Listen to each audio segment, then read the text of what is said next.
Hello বন্ধুরা, কেমন আছো তোমরা সবাই? শীতকালে এবছরে খুব ভালোই ঠান্ডাটা পড়ে গেছে হঠাৎ করে।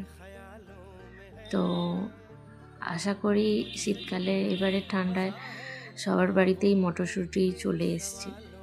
তো আমাদের বাড়িতেও এই প্রথম এবছরে এলো।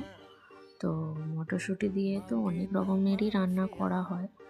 তো ভাবলাম এবছরে প্রথমে আলুর তরকারিতে দিয়েই শুরু করি। তাই মটরশুঁটি এবারে ওই জন্য একটু আলুর তরকারিতে দিয়ে অন্য রকমভাবে তরকারিটা করার চেষ্টা করলাম। অনেকে এরমভাবে করেছো, আর যারা করোনি তাদের কাছে একটু নতুন লাগছে, এরমভাবে করে দেখবে, তো খুব ভালো খেতে হয়। আমার তো বেশ ভালোই লেগেছে, টেস্টটা অন্য ধরনের লাগছিল। রেগুলার একঘেয়েমি আলুর তরকারির থেকে একটু অন্যরকম টেস্ট হবে, তো করে দেখবে, ভালো লাগবে।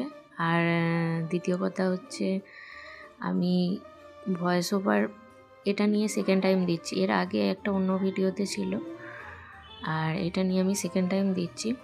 তো আমি অত গুছিয়ে ভালো করে বলতে পারছি না বা তোমাদেরকে বোঝাতে পারছি না, পারলে একটু অ্যাডজাস্ট করে নিও। অতটা এক্সপার্ট হইনি তো এখনও। তো ভালো লাগলে একটা লাইক দিও,